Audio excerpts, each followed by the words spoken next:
E hoje a gente vai de crematina. Vou misturar creme, que vai ser o Sedabom, e a gelatina de sala online. Será que vai dar certo? Bora misturar. Misturar na tampa mesmo.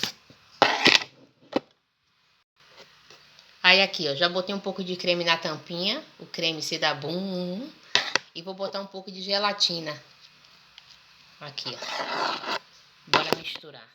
Eu só vou testar na franja, porque se não der certo, a gente não desperdiça produto, ó.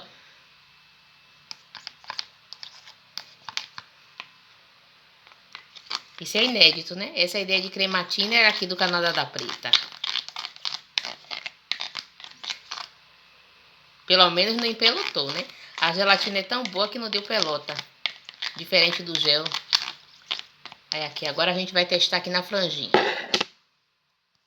Quando chegar a 1000 inscritos, aí eu testo em todo o cabelo.